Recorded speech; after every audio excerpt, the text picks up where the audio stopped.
inmobiliario en España, que agrupa toda una serie de sectores que están actuando de forma coordinada y concatenada y estrechamente vinculados.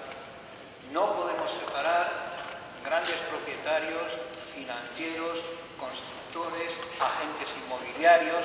Todo eso es un entramado totalmente ligado, incluso con participación directa. Ninguna gran empresa constructora está desvinculada de un gran banco. No hay un capital productivo en el sector y un capital financiero. No hay un capital de desarrollo de gestión inmobiliaria desvinculado de las constructoras y de los bancos.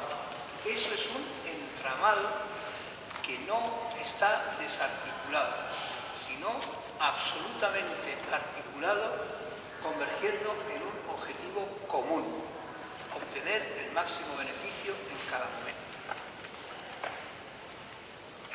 No obstante, aunque eso es así y ha sido siempre así, ahora agudizado y desarrollado terriblemente, sí es verdad que todo lo que tenía que ver con la financiación a través de bancos públicos se fue eliminando en este país. Banco de crédito a la construcción, banco de crédito hipotecario y posteriormente argentario, que eran los que estaban vinculados. Pero es que además, hasta mediados de los 70, los únicos que daban créditos a la construcción o créditos a la compra de vivienda eran las cajas de ahorro. Los bancos prácticamente no intervenían, porque no era hasta ese momento su mercado. Cuando quisieron entrar en el mercado inmobiliario y tuvieron que montar el gran entramado económico, financiero, productivo y de gestión en torno al mercado inmobiliario, es a finales de los 70. Cuando vieron que había masa de capital acumulada como para que ese sector fuera suyo y no del Estado. Exactamente igual que están haciendo ahora con la sanidad o con la educación, de forma muy similar, muy parecida. ¿O es que vamos a pensar que en la privatización de la sanidad van a intervenir solo los mecanismos financieros? No. Sabemos las gestoras, los nombres, los dueños de esas gestoras que van a llevar a cabo todo ese proceso, etc. En el mundo inmobiliario fue así y podríamos hacer un listado de bancos, empresas constructoras, inmobiliarias, grandes propietarios de suelo, donde aparecen nombres históricos, exactamente igual que en el pasado. Y creo que eso es una discusión importante, aunque la dejemos ahí. La cuestión sobre el derecho a la vivienda. Bueno, a mi modo de ver, no debiéramos de hablar del derecho sobre un objeto, sino del derecho sobre la necesidad. Yo muchas veces, cuando he intervenido en estas cosas, pongo un ejemplo que parece más claro. ¿A qué le llamamos escuela? ¿Al edificio donde se da clase o al entramado educativo que permite educar a los niños, independientemente del edificio? Pues aquí ocurre igual. Nos han metido la idea de la vivienda porque es el objeto que se puede comprar y vender. Y nos han alejado de lo que nosotros necesitamos, que es el derecho al alojamiento, que es otra cosa distinta. Por lo tanto, aunque nos va a costar mucho trabajo, deberíamos ir intentando desplazar del derecho a la vivienda al derecho al alojamiento, que es lo sustancial. Y otra segunda cuestión. Ese derecho al alojamiento, ¿por qué es? Entendemos que es un derecho humano y un derecho básico. Porque es imprescindible para el pleno desarrollo humano. En un alojamiento inadecuado no tendremos nunca salud, no podremos educar a la prole, no podremos reproducirnos, no podremos descansar, no podremos disfrutar. Y hablamos de adecuado porque ha de ser adecuado, como decía la compañera, adecuado al medio ambiente, adecuado al territorio, a las necesidades familiares o individuales, adecuado a la economía de la familia, adecuado a la naturaleza y al medio ambiente. Debemos de hablar de alojamiento adecuado. Ese es el derecho que nosotros tenemos que reclamar. No una vivienda, no un alquiler, aunque se materialicen viviendas y alquileres, pero nuestro derecho es de orden superior. Estamos hablando de la las necesidades del desarrollo humano y estamos hablando de que debe de haber unas condiciones de adecuación a cada una de las esferas. El tema del alojamiento es un tema complejo.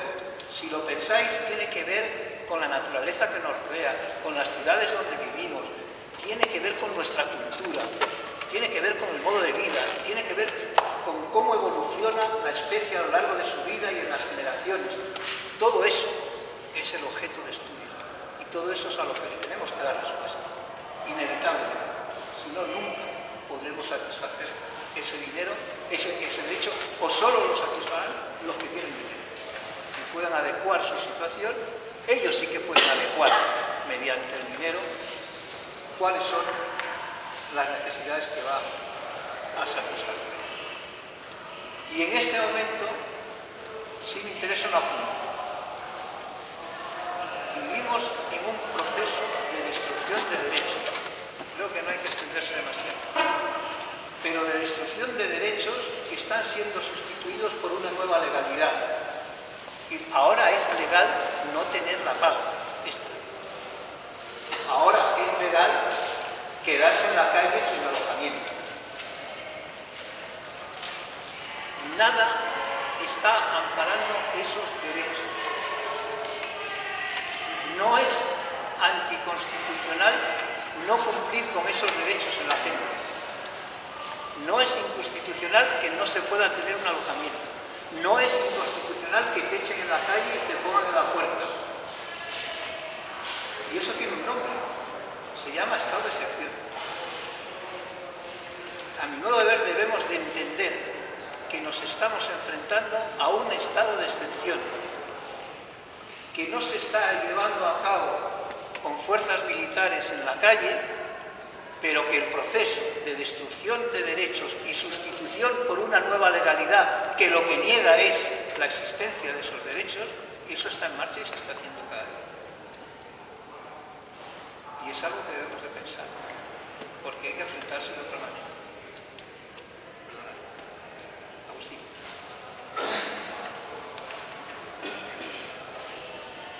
Yo quería hacer un pequeño apunte a este relato histórico tan conmovedor, introduciendo también una mirada de dos cosas, de dos conceptos. Una, el concepto de modernización, y otra, Europa. Porque creo que en esta mirada hacia el proceso nos interesa destacar algunos rasgos que son repetitivos en prácticamente todas sus etapas. En el Estado español, entre 1950 y 1980, hubo un movimiento demográfico de más del 15% de la población. Prácticamente 5,5 millones de personas tuvieron un desplazamiento de su lugar de residencia, se fueron de su lugar de residencia, básicamente se despobló el campo y 4.700.000 personas fueron a varias ciudades industriales del Estado de Madrid, Barcelona, Bilbao. Y luego, entre 1960 y el 72, hubo una salida de ese movimiento demográfico, hubo 1,2 millones de personas que se fueron a trabajar. Pues bien, detrás de este movimiento de población, lo que hay es la creación artificial de un estado de necesidad de las personas ante un derecho y una necesidad fundamental que es el de la vivienda. Se ha contado aquí cómo la acción directa por la vivienda que ejercieron centenares de miles de personas que vinieron a las periferias de Madrid y Barcelona fueron realojadas en viviendas precarias que luego se hundían, barrios enteros como San Fermín, que eran inviables, aquellas torres. También, además de esas movilizaciones, hubo unas movilizaciones que tienen mucho que ver con la problemática actual de Cañada Real de hoy, con la especificidad de que los extranjeros de Cañada Real son extranjeros del Estado español, en su mayoría, mientras que los